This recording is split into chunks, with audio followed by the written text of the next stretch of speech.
Hey guys, red and black greetings. This is Flamengo. Very good. Welcome to the Paparazzo Rubro-Negro channel. Good morning to you who are joining us here with another title. You're invited to subscribe to the channel, turn on notifications, the little bell, and leave a cool like on the video. We're here right away, bringing you some important information.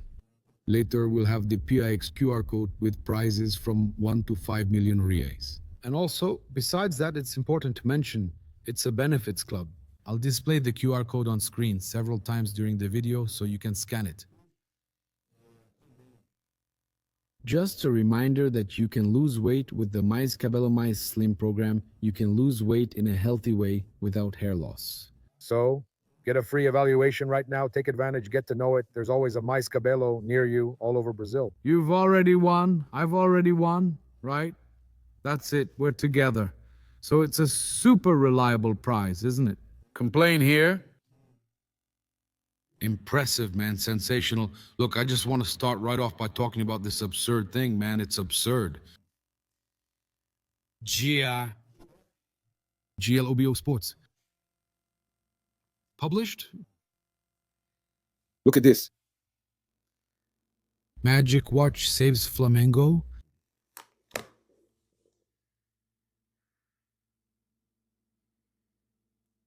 You're kidding, right? They must be kidding, right? Magic Watch saves Flamengo. Whoever heard of a magic watch because it's a technology device? A relatively new technology where the referee receives the notification here through the ball's chip. That the ball went in, that it was a goal. GLOBO Sports tries to downplay Flamengo's win. Magic clock saves Flamengo, saves Felipe Luís, as if Felipe needed to be saved. As if he was going to lose his job. Ridiculous, right? Ridiculous?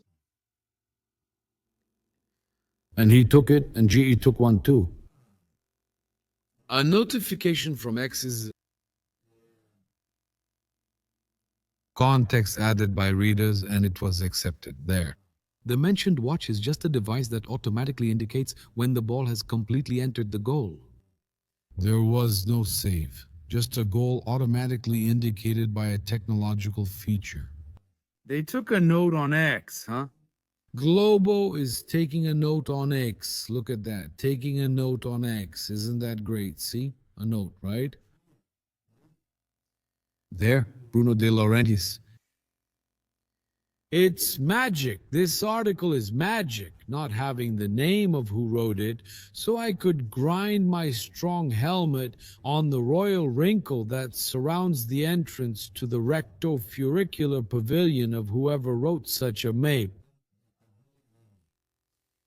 Andre Diaz Moreira. Wow. How idiots live the lie they want. That was the goal. Bad people keep making excuses to downplay the achievements of those they dislike.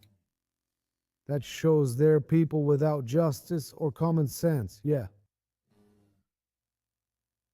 People complain about Globo a lot, don't they? Look at the headline. Have some shame, damn it. All right, huh? It was the clock, not Arrascaeta's goal. Marcio Ferreira sent it. Save Felipe. Here it is. So much bitterness and amateurism, right? Planet Hits sounds like a headline from someone who has no idea about a soccer game. Magic Clock, whoever wrote this article, should be fired from GE, but they won't do that. Especially because it even seems like an editorial issue, right? Magic Clock saves Felipe. guys, that's absurd. Well, we have some important information to share with you now. The man respects the big Omega, huh? Luís Henrique, right? Coach of Paris Saint-Germain, saying he'd rather face pyramids than Flamengo, right? I prefer pyramids, which I don't know, but of course. And then he said, but of course they can also beat us, right? But he prefers pyramids, but my preference isn't Flamengo, is that clear? He asked the TNT reporter if he followed Flamengo in the Libertadores final. The reporter replied, "Yes, we watched." Yeah, "Let's go. Yes, we watched." "Did you watch the Libertadores final?" "Yes, we watched and analyzed it, but not in depth." "Good for us, right?" "But we know the team. We saw them at the Club World Cup." yeah, "It's a strong team with quality players, experience, and an excellent coach." "I prefer pyramids," and hit the TNT reporter like I prefer pyramids. Respect, Mengão. Luís Henrique really respects Mengão. yeah. Is that right? You have to see what he understands. That it could be the best for PSG. Man, this thing about having a small child, I haven't been sleeping, let me tell you. I came without being born. I cry. It's about feeding. It's gas. It's tough. Coutinho has been here for 8 days now. He was born last Tuesday, so it's been 8 days with Otto. Here's some news. Defender Marquinhos left the field at halftime during the match between PSG and Atletico Bilbao, raising concerns about his physical condition. The captain of the French team might miss the Intercontinental Cup final, and the club is still assessing the seriousness of the problem. Okay, so if his absence is confirmed and Flamengo advances to the final, the French team will have a key player missing. Marquinhos is out and Hakimi too, right? So Yeah, They say they might come with a mixed team. Okay, so he's talking about this news, important news about Paris Saint-Germain. Look, news that came out last night confirming our information from Angelo Furtado as well. Well, yeah, we had brought up the issue of Leo Pereira, some players who have interest from foreign clubs, and we also mentioned the case of Santiago Sousa, right? we've been bringing a lot of market news these days. Is Flamengo interested in signing the midfielder Santiago Sousa from Racing? The Red and Black team has contacted the 26-year-old player and plans to continue talks soon. Racing does not want to negotiate the player. A transfer will only happen if the 12 million euro release clause is paid, equal to 76 million reais now. Sousa was one of the standout players for the Argentine team in this year's Libertadores, and he was the one who got injured, the one who hurt his face and all that. Here's some more information from Universo Online and Cesar Luis Merlo is. Flamengo wants to finalize the signing of midfielder Santiago Sousa from Racing for about 8 million euros, correct? 50 million reais. Racing, on the other hand, wants the release clause, 12 million euros, 76 million reais. The interest from Rubro-Negro has existed since the Libertadores semi-final at Maracanã when Sousa stood out. The first contact between the directors actually happened there. Flamengo is trying to move forward with the talks in the next few days, okay? But it could be that they only agreed to negotiate for the release clause. He's an excellent center back. Excellent.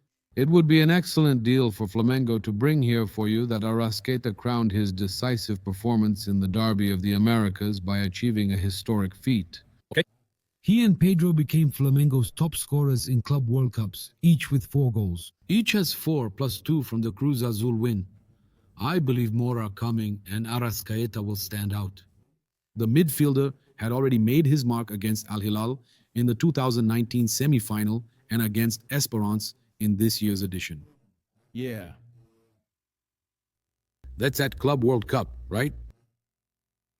So those are players, Arrascaeta and Pedro, who have more goals in Club World Cups. Flamengo is also the South American club with the most wins in the history of the Club World Cup. 6 wins in Club World Cups. Flamengo, the South American club with the most wins. Yeah, look at that. According to journalists Angelo Furtado, The Channel, Angelo Furtado and Bruno Castaña, Flamengo is preparing an offer to renew Everton Cebolinha's contract for 2 more seasons. The board is expected to offer the forward, who is under contract with the Red and Black, until the end of 2026, an official deal in the coming days. The plan is to extend the contract for 2 more years with a signing bonus as financial compensation, but without a salary increase. This condition was already agreed with the player's agent. Negotiations will be conducted with Cebolinha's staff. led by Marcio Coutinho, who will receive the club's formal proposal. Flamengo views number 11 as vital to their sports project and makes renewing his contract a top priority for next season. Cebola knows that he is important to Flamengo, that he is important to Felipe. There's no reason he will always be very well utilized, so I trust Cebolinha a lot.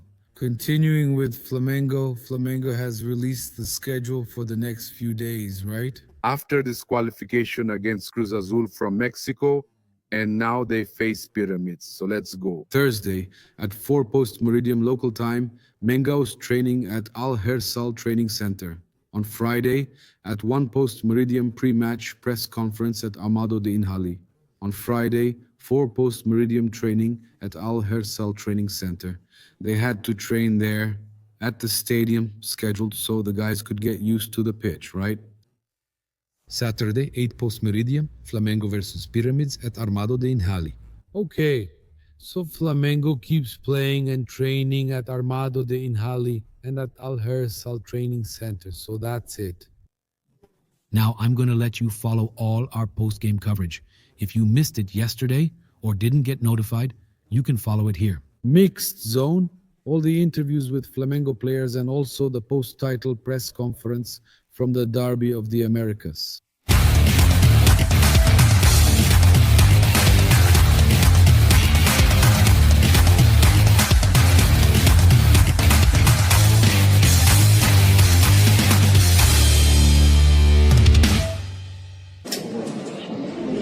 First of all, congratulations on the victory. We saw in your celebration after the first goal you scored that you paid tribute to your son.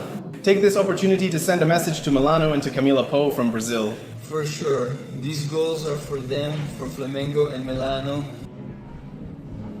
After retiring first goal, after he went blind. I'm sure they are very happy with us. Richard Souza from Milano says congratulations on the goal on qualifying. Are you impressed when you look at these numbers? 25 goals in 62 matches. It's the meeting of your best professional moment with your best personal moment. We can say that. I'm sure it's a great moment, both for me and for the team. I'm very happy to experience this moment with all these teammates in a year that was a special year for us. Arrasca, good evening and congrats on the win. Fernando Valente de Barro. Leaving football aside, define your game for me today. Tell me how I did, your match today, how decisive you were, and give me a perspective for the next game against Pyramides. Thank you.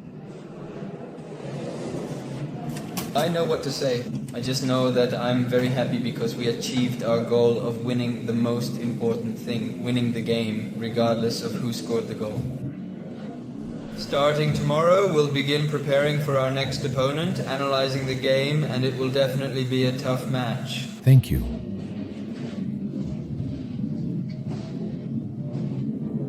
Here in Qatar, how is it being your first time here? You came with Flamengo and also with the Uruguayan national team. A country with good memories for you, but you say this Flamengo isn't like the 2019 team. We're happy to be here, but we're focused. The goal is first to reach the final, then we'll try to become champions. Each team has its own characteristics, and the players are different too. For sure, it's going to be a team that dedicates itself a lot, really works hard, and stays together. It's the end of a season with great achievements, and we're fighting for a dream. Which is to be champions. I wanted to ask more about Flamengo's performance, especially in the first half. This is one that We ended up struggling a little more because I think that's what everyone expected. Explain a little bit the reasons for me to understand this lower performance in the first stage, 78 games. 18 hours of travel training. There are many factors. Sleeping on a plane, time zone differences, there are a lot of things. We always try to do our best, not just us, but their team as well. For sure, at certain moments they made mistakes and we managed to score the goal. The most important thing is to fix those mistakes so we can be better in the next match. Man, there was a difference in Flamengo's performance from the first half to the second half. You can't pick the first combo or you play better. So, in your opinion, what happened in the first half that caused Flamengo so much trouble, and what did Flamengo manage to fix in the second half? Thank you. I believe that in the first half they had a different attitude compared to the second, and that created difficulties. Because of the pressure they were putting on us, and maybe also due to some tactical points, since we weren't finding the right positions to get out of their strong pressure, we ended up playing long balls. Sometimes I missed the second ball. Positioning between the lines is sometimes off under pressure, and ball control is different due to the ball and field. So several factors made it a bit more difficult for us in the first half. In the second half, we were able to talk during the break and adjust those tactical things. We ended up being able to raise our team's intensity, which I believe completely changed the game, and we ended up deserving a good result. And Ligia de Souza had a good moment. She really made the most of the night. Congratulations on qualifying. Let me take advantage, Jorge, of your experience having played with so many players of different nationalities throughout your entire career. I wanted to hear your thoughts on Rascaeta, who is having a season with so many positive stats and is such an important part of this team which has so many strengths. Thank you. It's nothing to talk about Rascaeta. It's easy. The guy is having a wonderful year, a magical moment in his career, and we just have to be grateful.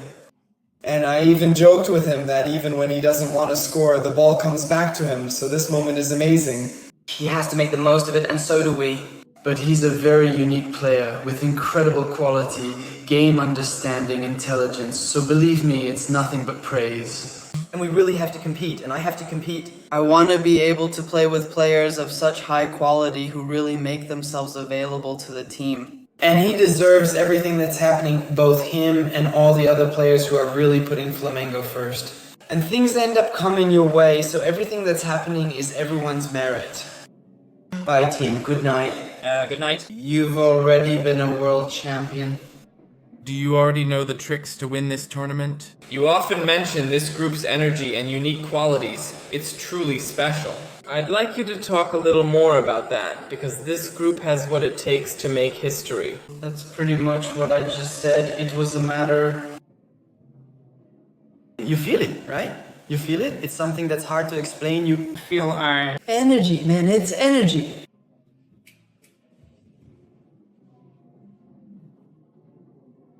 that transmits an energy. Inside the locker room, inside the training center, where you can only feel it, it's hard not to notice. It's something good that happens and that you enjoy the moment. You like being with those present. You have moments of joy, of pleasure being together, of playing around, of conversations. And in the end, all of this ends up transforming and spreading more and more. Because you see that you do something, or someone who's on the bench comes in and does something really good. But everyone is happy for that player, for the success of the whole team, so that's something really wonderful and very cool. Leo Ortiz will speak to the press. Leo Ortiz. We thankfully returned to playing today. Send it to my friend Fernanda.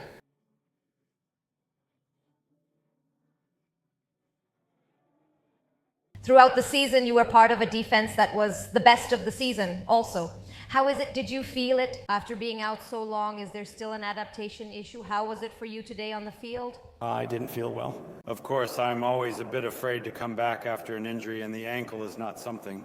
I've never had an ankle injury during my career, so coming back like this feels strange, but I felt really good, getting back to my level, even though I'm still getting used to the pace. I still need a few more games to maybe get back to my natural form, but I felt good.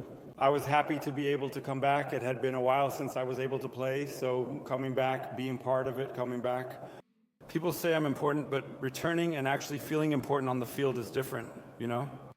So, very happy for the win and for this qualification as well. In the first half, it was complicated for us. From up there, it felt like the ball was slipping away, that you were making mistakes you don't usually make. The field and the ball have already been a topic here in this post-game. In your opinion, what exactly was it that you had the most difficulty adapting to? Well, I think a debut is always like this. I think it's the same in every championship. And we see historically how South Americans usually have difficulty in the first half of these World Cup semifinal and quarterfinal games. because you face teams you don't know, so at the beginning you have these difficulties. Of course, the ball is different, the field is very good, and maybe that's why sometimes it even surprises us and we end up having to adapt. But I think in the first half we were a little bit behind in some things, maybe not so firm in the match. That gave them confidence. They're a team that often controls the game with the ball. I think we didn't completely leave the game. We managed to hold on. We managed to score the goal. We were defending well until, because of our own mistake, we ended up conceding. At a moment when maybe if we could have made it to halftime like that. In the second half, we saw how tired they were by the way they came into the game. From the second half on, I think we completely dominated the game. And then at the end, they had a bit more possession as a result of the score, and because they started putting the ball into the box. In the first half, we were a bit behind, but I don't think they were much superior. But in the second half, I think we controlled the game well and could have even done more. Leo, still. About that, on this topic, Felipe said in the press conference that an empty stadium could be one of the reasons for some mistakes. Is it different for you guys? Flamengo is used to playing with a packed house, and today only 7,000 fans. Did that impact your concentration or anything? I think so. The atmosphere can also be a factor, as I mentioned, several factors that may influence things soon. Not a very good start in the game.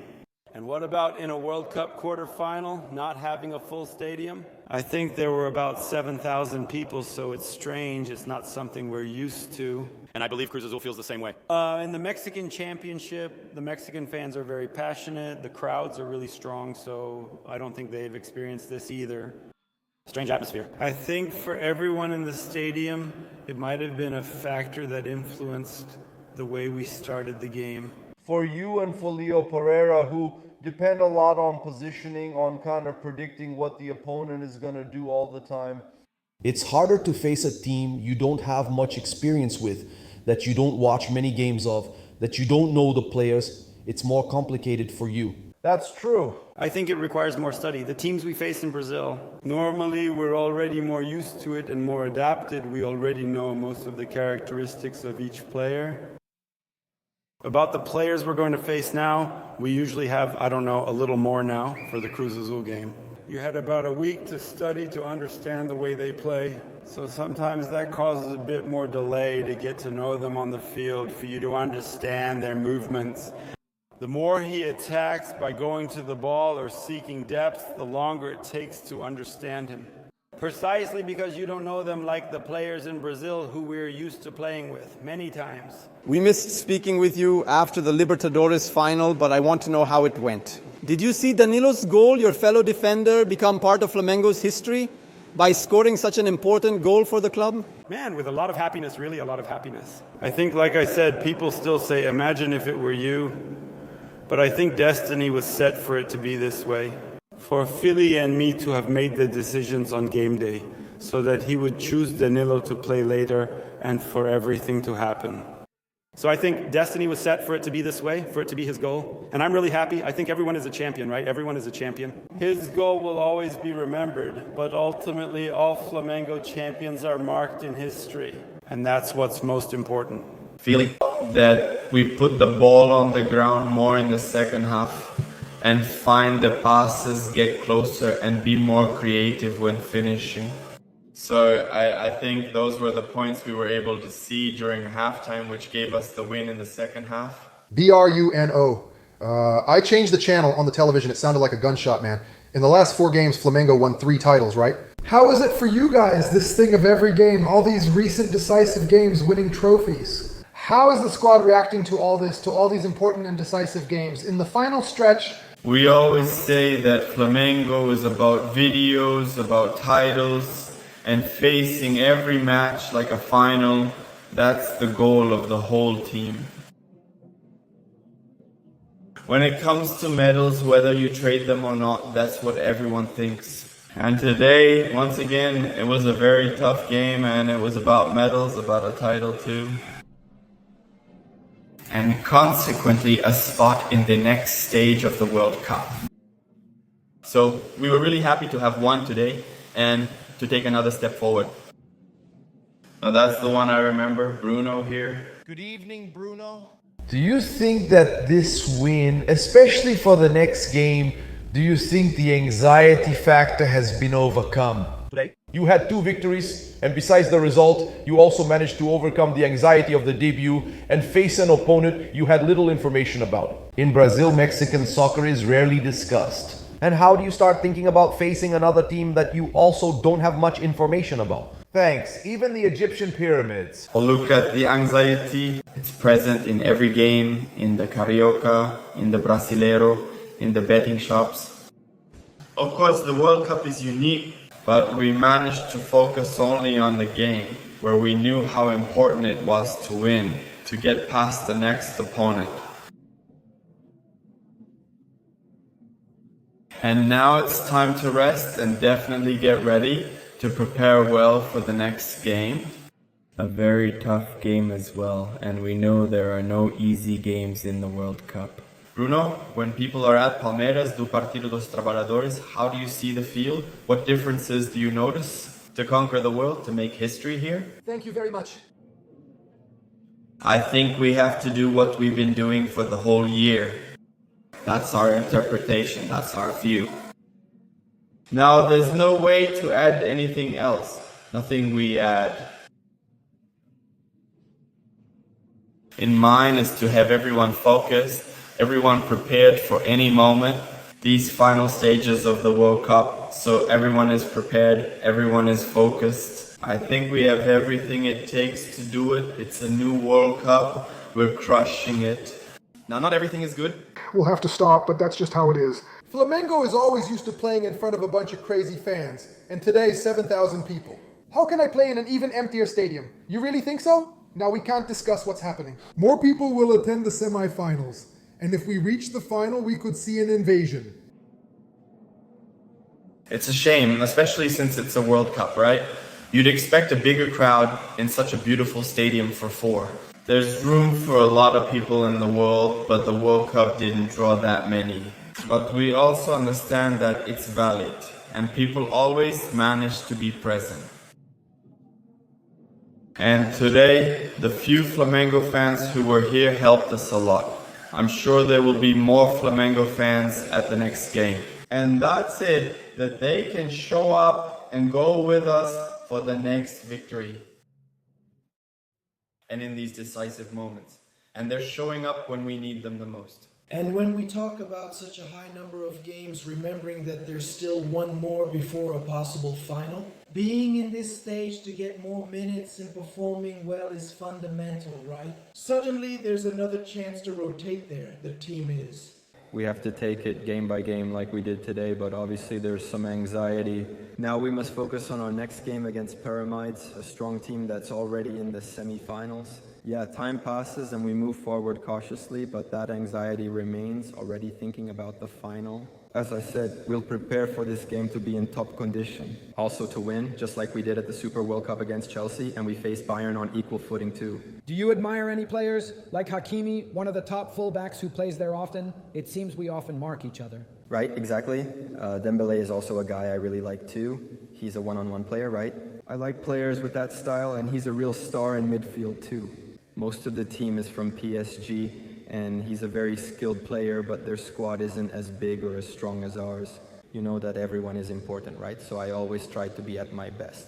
It's about staying in rhythm, so I'm ready when Coach Felipe needs me, either to start or come in later. Yeah, that's how it's been.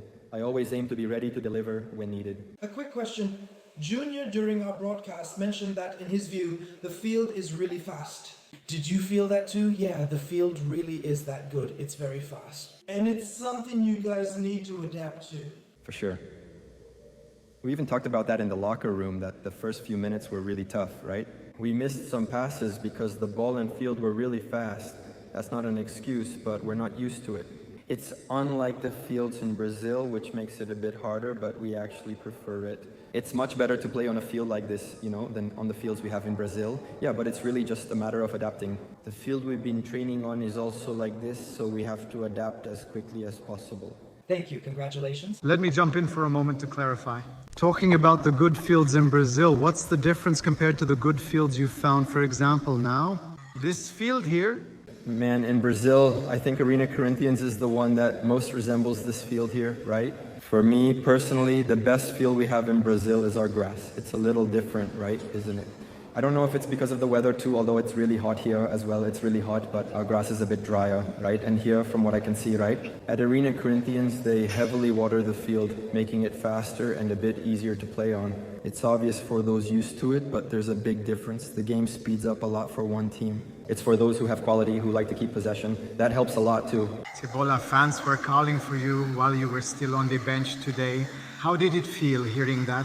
And in this process, as you're working to regain your place at Flamengo? Man, I'm really happy because it's mutual, you know? So whenever I see that in some other games too, I try to come in. It's to give back, right?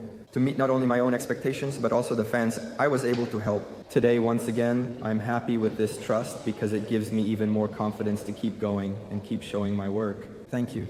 Thank you, thank you. It's Rascaeta. He's a very important player. He's always been very important wherever he's played, whether in clubs or for the Uruguay national team. Rascaeta has a quality that allows him to play for any team in the world. He's going through a great phase. That's good for him and for us too, for our group. Yeah, and Flamengo was very successful with the signings and with keeping the players. So today they're at a high level, whether it's in Brazil or when we face teams outside of Brazil as well.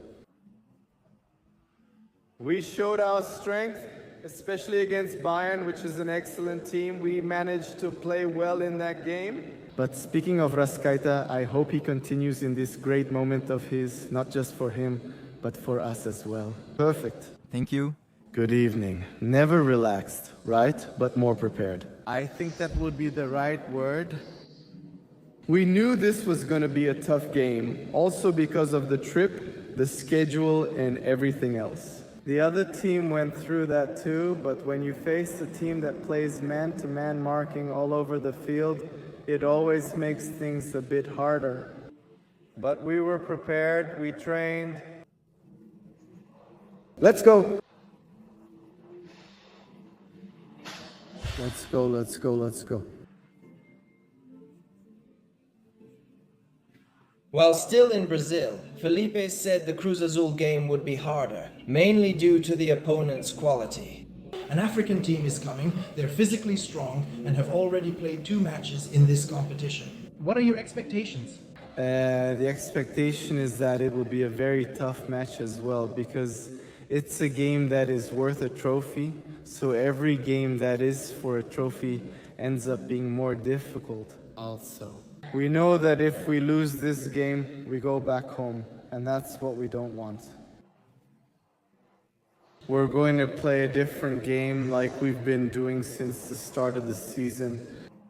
We have our game plan, we always study our opponents very well, and I'm sure we'll be well prepared. Alexandre Cebolinha said the team took some time to adapt to the very good field. But in Brazilian soccer, there's no field similar to the one we found here, so it took some time to adapt. Even though it's very good, that really happened. It seems like it was a good conversation, even without bringing up that issue. I can say that this might have been the case for some individual players if they could sign a contract. I wish I had a field every day for training and for games. A wonderful field. Let this be an example for all leagues, so it can always be like this. In the Brasileirão you played, you never saw a field like this. Well, the most similar one might be Corinthians Field. I think you could call it the best field in Brazil. Internationals is also very good. Morumbi too, they're all great fields. I hope one day we can standardize good fields in Brazil. Man, he praised Flamengo a lot, the coach of Cruz Azul. I'm gonna bring you some very important information here. Actually, it's 3 pieces of information, or maybe 3 or 4 important things here. Just a reminder, I'll leave the Pix QR code on the screen. From Milhão, the benefits club where you can get products, experiences, and more, and you also get to participate in prize draws. So, man, there are 3 chances to win $1 million until the 31st, right? There's the New Year's prize and another 2 million prize, millions of reasons on January 2nd. Okay, so these are amazing prizes, and you can still win up to 100,000. The chance to win up to 100,000 raise instantly. Just scratch and win. The money goes straight to your account, so all our other sponsors are in the pinned comment, right? I've already won. I'm winning with Mango, and we're winning a lot, right? So we're always leaving the Ganhei link highlighted there in the stories, in the Instagram bio. And also always bringing everything to you here from our sponsors as well, right? You know, I lost 74 kilos. On my Escabelo, I'll also leave the QR code here so you can get your free evaluation too. Knowing my Escabelo always means more hair. Near you, the QR code will be here so you can contact my Escabelo. To take advantage of the promotions and everything else, let's go. The important information is that Flamengo is the South American Football Confederation club with the most wins in the Club World Cup. There are 6 wins in 10 matches. Flamengo won 6 of 10 matches. Santos has 5 wins in 7. Peñarol has 5 in 9. São Paulo has 4 in 4. Well, they won them all, but participated much less. Corinthians has 4 in 6. Flamengo, according to the R10 score-making history, is the South American team with the most wins in the Club World Cup. Flamengo sure is racking up titles, huh? Flamengo is the first South American champion in history from South American Football Confederation of the Derby of the Americas. We also have some other important information to share with you. Regarding the goalkeeper situation here, right? That Flamengo will have 1 less goalkeeper for the rest of the competition? If Flamengo, I won't even say it because I don't have any wood to knock on here. Flamengo can't afford for their goalkeeper to get injured or they'll have no backup. Does Flamengo have Diogo Alves? Talented young academy player, played well against Mirassol and is a strong goalkeeper. But Matheus Cunha has been cleared, right? He's returning to Brazil. It's 1:30 a.m. in Qatar. Flamengo release him so he could be there for the birth of his first child. Who just had a child recently, about a week ago, so we know very well. Also, the magical moment that my wife, looking at me here because I complained at first, I said, man, Flamengo's going to be without a goalkeeper. What if something happens, he could get injured and all? But it's because, man, it's a position. It's not a defender, not a midfielder. It's a complicated position, right, guys? But it's all good. She said, come on, Gabriel. It's a special moment, for God's sake, right? Then I said, all right, it's fine. Reminder, Matheus Cunha will join Cruzeiro at year's end, right? He already has a pre-contract, so this is probably Matheus Cunha's farewell. He won't play for Flamengo anymore, so he's going to Rio de Janeiro, heading out to be there for the birth of his first child, okay? Now, Flamengo will have Diogo Alves as Agostinho Rossi's backup, right?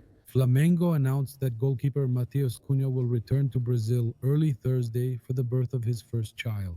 The return flight departs Doha at 1:30 anti-meridium local time. Since new players can't be registered, no replacements will be called up. It's also worth mentioning the prize money, right, that Flamengo received. Flamengo has now reached 11 million reais in prize money. Advancing to the Derby semi-final, right? Getting through the Derby of the Americas, moving on to the Club World Cup semi-final. So Flamengo's coffers are already fuller. They earned 11 million reais, $2 million, right? With the qualification for the Club World Cup semi-final, now they face pyramids, right? This Saturday at 2 Post Meridium, playing for a spot in the final and another title. That's it, right? It would be Felipe Luis's 7th title with Flamengo and the 6th title of the year, 2025. Don't lose track of Flamengo's titles with Felipe Luis. Copa do Brasil, Supercopa do Brasil, Carioca, Libertadores, Brasileiro, Derby of the Americas, and if you keep counting, they could win the Challenger Cup, Club World Cup, Intercontinental, right? 8, they might win the Recopa or Supercopa. All that by February. Then after that, there's Carioca Brasileiro, but 10 titles could be achieved by February. Now, with you, here's the press conference of Coach Felipe Luis and also the part where the coach of Cruz Azul talks about Flamengo. Felipe, good evening. Monique Daniello, TNT Sports. Yesterday, you already told us here that it would be a tough game, right? Because of the way Cruz Azul behaves, and we saw Flamengo playing 2 very different halves, right? They had a lot of difficulty in the first half and managed to adjust and have more possession in the second half. I'd like you to share your analysis with us about what you think was the biggest difficulty in the first half, because it felt like the team was a bit boxed in. And then what did you adjust so that Flamengo could get the ball back and play better in the second half? Thank you. Well, first, the quality of the opponent. It's a team with a lot of quality, a team that tries to play. As I said before the game, in the preview here at the press conference, two teams with a very similar approach, right? They took more risks to the point that they gave us, in quotes, a goal because of the excessive risk they took when playing out from the back. But that also allowed them to break through our press a few times. That pushed us back. After the goal, our team took a step back in terms of pressing, but mainly it was in the offensive phase. When we had the ball, we lost possession a lot, lost control, lost simple balls, and that meant every time we lost possession, we spent 2 or 3 minutes chasing after the ball. That killed our attacking player, and our team suffered a lot. Because both teams, ours and Cruz Azul's, are teams that are used to playing, creating, and defending with the ball at their feet. Then in the second half, with some internal and tactical adjustments, the team felt better and played better. And from there, we found ourselves in the area where we feel comfortable, right? So we dominated the game, got into the opponent's box more easily, made them chase the ball, and that made the whole process easier. We scored a deserved goal in the second half and had more chances. It reminded me of the 2019 match against Al Hilal. You know, the first half was tough and we lost it, but the second half went really well. Winning isn't easy, and it's hard to always win, even for Cruz Azul. There was a sequence of important moments in the season. Both teams were still mentally adapting to what the competition is, and it's a victory that I value a lot. Felipe Luís Fernando Valek de Barros from Football. 2 questions. First, did the physical fatigue from the long season have any influence on today's game? And the second, after getting past the debut barrier, do things get a little better? Thank you. We could talk about physical fatigue if the team dropped off in the second half, but on the contrary, the team ran a lot in the second half. We saw players like Bruno Henrique, who is 35 years old. He keeps attacking space and pressing until the end, with the team trying to get into the opponent's box throughout the game. Physically, on the contrary, as I also said before, I see that our team is in a great physical moment. I also forgot what you said about the second game, but each game is different. That's what I'm really feeling. The players are still adjusting to the fast field, and especially the ball. The ball is very smooth, making it slippery and fast, and players are still adapting. With this ball, we saw several simple mistakes in controlling and passing, which the players are not used to making.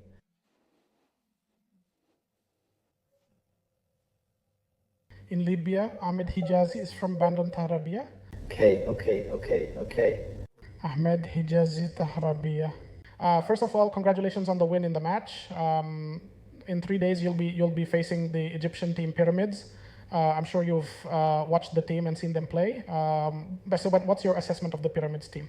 So, since it's a team known for strength and speed, with a top striker like Fiston Mayele, I'm sure you've seen him.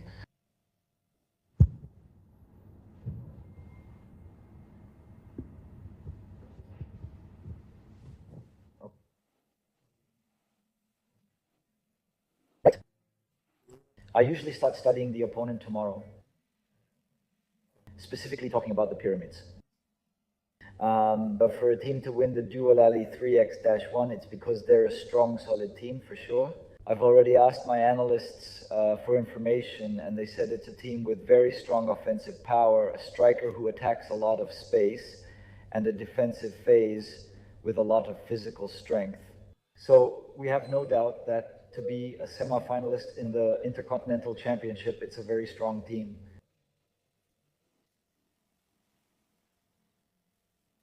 Well, Felipe, I was actually going to ask you about this issue with the pitch and the ball because it really caught our attention. And some players commented about this difficulty. Is there any possibility now that you know the training field and since you'll be playing here again to try to anticipate anything? Maybe water the field more and cut the grass shorter if possible? That was a question, and quickly I wanted to know about the regulations. If you know whether the players who got a yellow card today, if they get another yellow against Pyramids, would they be out of a possible final? Is PSG already in the final? Are there different yellow card rules? Do you know? Thanks. The cards were only red. Yes, only the red one. The yellows were about the field. The training center's grass is a little different from the one in the stadium. This grass here is similar to the grass on the Corinthians field and the Interfield, Guilherme Rios field. The best fields in Brazil and in the world, this grass here is European grass. But it's more about the ball. I feel like it's more about the ball itself. I felt that it slips a little. Players step on the ball and it slides. And yes, we're going to try to do some types of training so the players can adapt faster to this situation. Even the Libertadores ball differs from the one in the Brazilian league. And the players end up adapting as they get more and more minutes with it, but that's not an excuse. Cruz Azul went through the same situation, so it's about understanding what was done wrong and correcting it. And I have no doubt that the players will feel better in the next game. Felipe Simon Ledo from Coluna do Flamengo. My question is, we know that Flamengo's team usually plays out from the back, even under pressure. They don't just kick the ball away. Bicão doesn't just clear the ball to the side. And today, in that play where Cruz Azul pressed, Carrasco ended up making a mistake and gave an assist to the opponent. Do you see this as a natural part of the game, that they tend to keep playing this way? Or is it something you demand from the players? That in situations with more pressure, they should clear the ball if necessary and not try to play out in a more technical way? Flamengo doesn't always play short. They don't always try to play out from the back against the opponent. He chooses the type of pressing he wants to do, and every type of pressing creates spaces. So if you're going to press with man-to-man marking, for sure, the space isn't inside your area, it's behind their defense, so the players have to identify where the space is and occupy it well. That's my job. I try to pass that on to them, and when there's no space, the space is behind. Of course, we need players with depth to try to beat the opponent's high press. In the executioner's play, it was just bad luck. He tried to clear the ball, but it stayed there. I appreciate his defensive effort, even in the box, more than his mistake clearing the ball. Those things happen. I'm honestly very happy with the effort. The first quality this player has is that he's a spectacular player. Every time he plays, he shows unique technical details, and above all, what I like most is the way he's involved defensively. These mistakes can happen. The only thing is that we have to be prepared so that if it happens one day, it doesn't end up in a goal. But the opponent also deserves credit. If he shoots from outside the box, that's his merit. Just something to reassure everyone, because everybody is like this all the time. Everyone will get a chance to ask, so let's stay calm. It'll work out.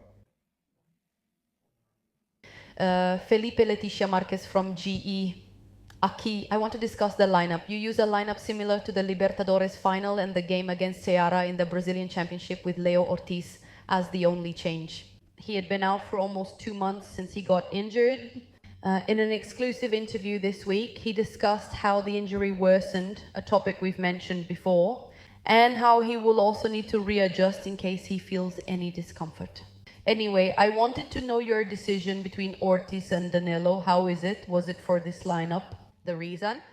Did you talk to Ortiz? I recall he said during the Libertadores final that you two had a conversation and he mentioned it to you. How was he feeling since he wasn't 100%? And how did you decide today? Sorry. No, my decision for today was that Ortiz is recovered. He played almost the entire season, played more than 50 games, had a spectacular season, spectacular Brazilian national team level. It was Leo and Pereira, Leo and Ortiz, along with the fullbacks, and Danilo. They were the defense that conceded the fewest goals in the Brazilian Championship among all competitions. It's a solid, very strong defense, and I believe that this was a game Leo Ortiz deserved to play. He's playing well today after returning from injury, and I felt this was the right game for him. But the good thing is that there's a Danilo ready if needed, ready to step in, and also, if he needs to play the next game, he's available.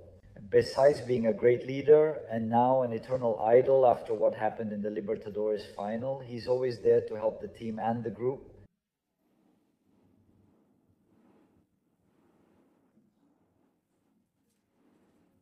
Felipe. My name is Linus Seonati. I work with Linus Seonati Television from Ghana, Africa. Your next game is against Pyramids, Africa's current champions from northern Egypt. They play with more physicality and with more pace. A club like Flamengo would love to possess the ball and then hold on to the ball more. How do you intend to neutralize these qualities that Pyramids possesses ahead of the game? I only studied Cruz Azul until the moment I didn't study that much. Pyramids from tomorrow on, I'm going to analyze all the games and try to build a game plan in defense and attack. And for sure, as I said before, for Pyramids to be in the Intercontinental semi-final, for sure. It's a huge club. They have a lot of players with a lot of quality. And also to win 3-1 against Awali, that's because Pyramids is a very strong team, so all respect to them. And we try to study and give the best way for our players to understand the game. Felipe Renato Seneza from SPN Brazil discussed Danilo, now an eternal idol, and I wanted to ask about Arrascaeta, because it's impressive what he's been for a few years in Flamengo, and this season in particular, the most active season of his life with 25 goals. Now, first I wanted to ask you, what role do you think you played in this season? First by managing his minutes, then by changing his position. And how happy are you when he reaches the end of the year, this year, the highlight of his career? And finally, I wanted to ask you, how does it feel for you to play in a stadium that's a bit emptier than Flamengo is used to? There are only 7,000 people today. The other day, Arrascaeta was at the academy. He won all the awards he deserved, and I said to him, "You're welcome. You're welcome." It's simple. It's his unique and total merit. He's a super focused guy, and above all, he's always been ambitious. He's always been ambitious, but this year even more so, and the whole team followed his lead. He may be my most ambitious player, the one who always wants more, strives to win, and aims to keep making history. From everyone, he demands from the club, he demands from the staff, he demands from his teammates. The merit is unique, it's exclusively his, and I'm just lucky to have experienced the best season of his career. So does the audience. And maybe there's some connection there with the ball slipping away, maybe not. Let's see. Let's check the videos later calmly. But the players are used to playing everywhere, with a packed stadium everywhere, at home and away, so it's a shame.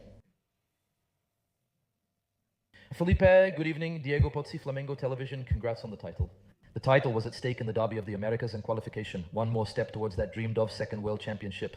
This is Flamengo's 5th World Cup, including the Mid-Year Club World Cup, 81, 2019-22, and the mid-year event in the United States. Now that you have 2 as a player and 2 as a coach, do you think this World Cup is when the club is best prepared, both physically and in terms of the squad? Today, Plato and Segurinha played well and were very helpful in the second half. Well, wasn't there in 19 we did well? We lost to Liverpool, who deserved it in 20. 23, in this case, right? It was after the season, after pre-season. The team arrived fresh, and unfortunately we were eliminated in the semi-finals with controversy, and we also arrived at the Club World Cup with a good squad and in good physical shape. I don't think there's any excuse when it comes to the physical part. Everything went right, everything was perfect, and now we're going to win. Who's better? We don't have the excuse of the physical part. Felipe here. Good evening, Felipe. Back in Brazil, we're not used to following Mexican soccer. I wanted to know, in your view as a coach, is it harder to prepare for a game when you don't have much information about the opponent? For example, if Flamengo beats Piramide, they'll face PSG. I believe it's easier for you to watch PSG games because they're broadcast in Brazil. For you, as a coach, it becomes harder to prepare for the game. For example, like today against Cruz Azul and Saturday against Pirâmide. Please discuss that. Thank you. We always watch, whether it's the Brazilian Championship or the Libertadores. The games are more, you watch all these games during the week and keep up with them, so you start to get an idea, a sense of how the team is playing. But today, with the study platforms we have, on the internet, we have access to all the games. From Cruz Azul in recent years, and also from the coach who was at Cruzeiro, so it wasn't any harder. The only difference is you have to start from scratch. Since I knew almost nothing about Cruz Azul, see what system they play with, you don't know anything, and then you have to start studying, and it takes a little more time, but today we have a lot of information. It's very accessible, everything to be able to study and prepare a good plan. Exactly like PSG, as you said, everyone watches, and of course, everyone even knows the players' names. But also highlighting this, the difficulty it was to play against Cruz Azul, which has a spectacular squad with a lot of quality. They also have a budget that's not like ours, but it's similar, so they have significant financial power to sign players. And a coach who leaves you uncomfortable on the field with the way he sets up the game. Spanish to Manuel Medina at Tijuana Sports for Mexico and the United States. Felipe, I know you already said it a little in Portuguese, but I'm asking you in Spanish. How did you see Cruz Azul especially after that gift they gave Flamengo on the first goal? But then they tried to fix it. They went on the attack, got a goal that was offside, then got the goal that gave them a bit of peace of mind going into halftime. But did you see this Cruz Azul that tried to fight back? And there were moments when you could say they were a little bit better than Flamengo. In the end, you guys won, but just a little bit. Please tell me about them in Spanish. Thank you. No, I have no problem saying that in the first half, Cruz Azul was much better than us. Much better in all phases of the game, in the defensive phase, in the offensive phase. But it's true that there was a game plan with a high risk. Cruz Azul focused on playing short passes, rarely using long balls. That made pressing difficult since they sometimes escaped pressure, and there was also too much risk. Like you said, there was a gift, and we managed to score a goal. I felt that after the goal, my team started arriving just a second late. We stopped pressing in the same way, but above all, we weren't playing with the same risk that Cruz Azul had. We couldn't keep the ball at our feet. The ball kept getting away from us also because the ball is fast and slips away. That gave Cruz Azul a lot of possession. In the end, they didn't create clear chances except for the goal, but they did have possession and made us suffer without the ball. I felt it was only a matter of time before we conceded, right? Second, we adjusted the team, and the changes worked well. The team felt more comfortable and played better. We made Cruz Azul chase after the ball, and they're not used to chasing after the ball, especially their forwards. And with that, we felt more comfortable and we won the match. I think deservedly so. Felipe back here is a reporter from Electoral News. In the new intercontinental format, the South American team plays an extra match at year's end. Now the match is against Pyramids, who played yesterday and rested some players while Flamengo played today. What is the biggest challenge? Is it different from today's match? You had 4 days to prepare and training, you even had extra days to rest. And now you'll only have 2 training sessions, just 2 sessions. In your view, what's the main challenge of facing a team that is theoretically more rested? And Flamengo having to recover very quickly for this game? Thank you. Good. Every game brings us challenges and difficulties. And it's true that now it's only 3 days, so some players might not be able to fully recover, but the sacrifice has to be made. We will choose the players we believe are in the best condition to beat Pyramids. I'm sure they're a qualified team since they're in the World Cup semifinals and they beat Dual Ali, which is a great team in Arab football. I have no doubt it's going to be very complicated, but the challenge is what we've been going through this season. We're very used to having 2 days to prepare for the game while our opponents have a whole week.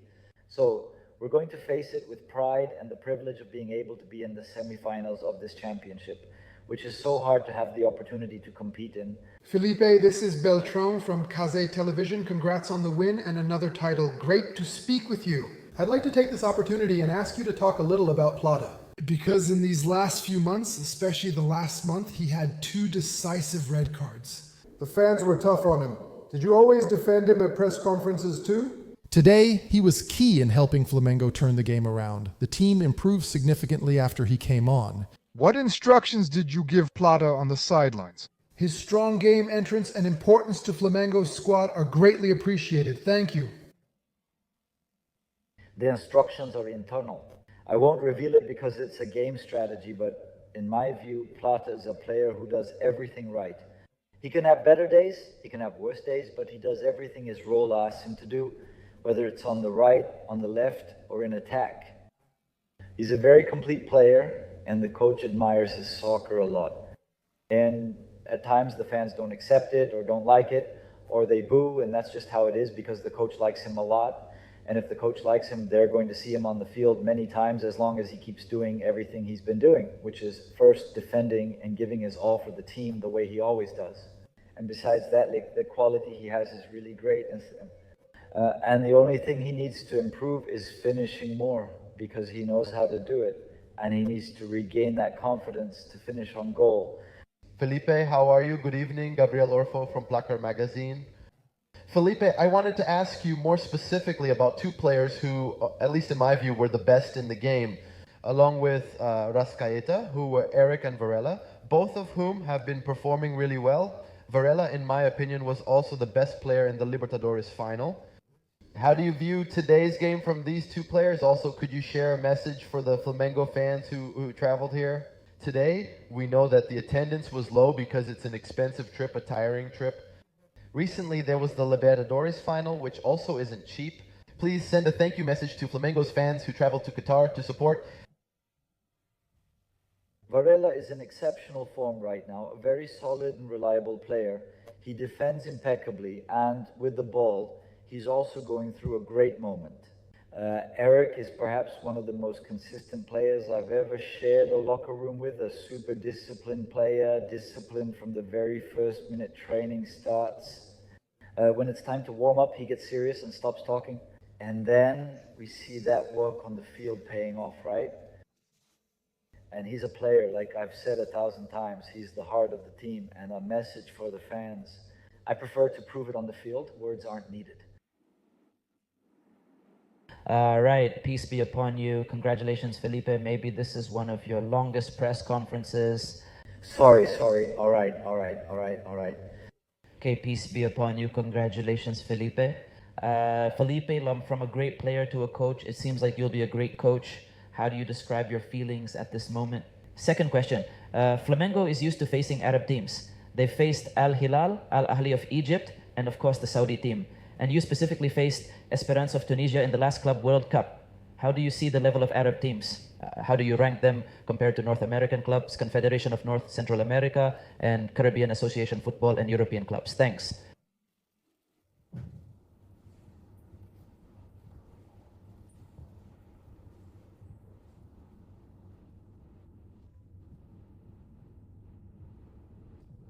Peace be upon you too.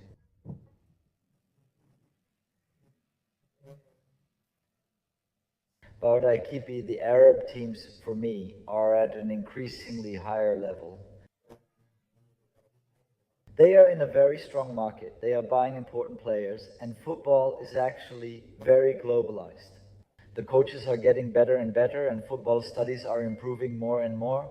And it's getting harder and harder to play because there are better and better players on the teams. They constantly improve themselves, now more than ever. There isn't much difference between the big teams and the small teams in terms of quality, but the Arab teams are always very competitive. They have always been physically very strong, with a lot of endurance. And today they've combined economic power so they can also hire and compete. So I'm not really, I don't watch the Arab leagues much, but I have no doubt that it's very much on par with South American soccer. And I forgot the first question about the transition. Oh, okay, about the transition. As a player, I made it clear I wanted to be a coach. So it was very easy because I had the support of my family to start working as a coach. The club gave me an opportunity, opened the doors for me, and from then on it's my duty not to let them down. So for me, the transition was very easy. Last question. Hello, Felipe. The question will be in Arabic. Adam Almad, journalist from Carthage Plus channel. Tunisia, Felipe, Saud, you and Esperance Tunis at the Club World Cup. Which players caught your attention in the Esperance match? Especially the player Youssef Al-Bilali. What do you think of him? Did Felipe watch the Tunisia-Brazil match? How did you view Tunisia's performance and which players stood out to you? Thank you.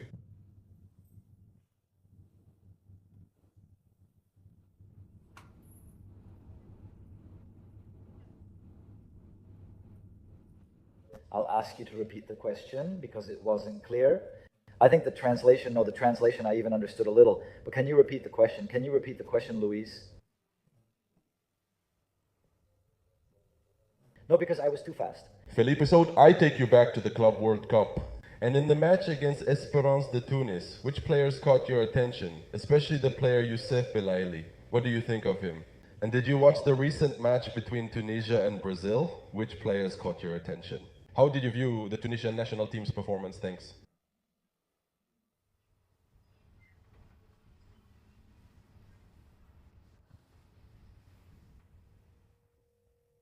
Yes, from Esperance, that one. Okay. Well, from that team that I remember, I have a good memory, but I remember the left back a lot. I don't remember the name of the left winger. The left back and also the defensive midfielder with hair. What's his name? No, Esperance, from Esperance.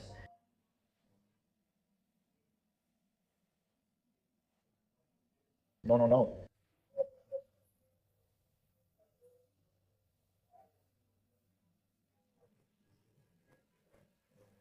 So I remember these three players who are really good. That's what you asked, right? That was your question, yes? And about the Tunisia national team against Brazil. I didn't watch the whole game. We have a lot of games and I didn't have time to watch today. But as I said, I have no doubt that the national teams today are much better because almost all of their players are playing in European football or at a high level. So the national teams are getting stronger and stronger. We see strong national teams like Norway, Morocco, and Tunisia coming in. They're always a competitive team because they play hard, are physically strong, and have great endurance. So it's tough to play these national teams.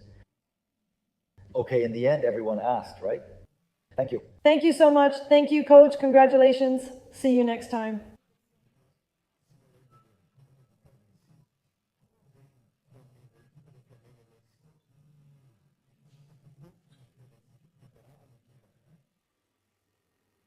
Look, I think in Mexico we view Flamengo just like the rest of the world does.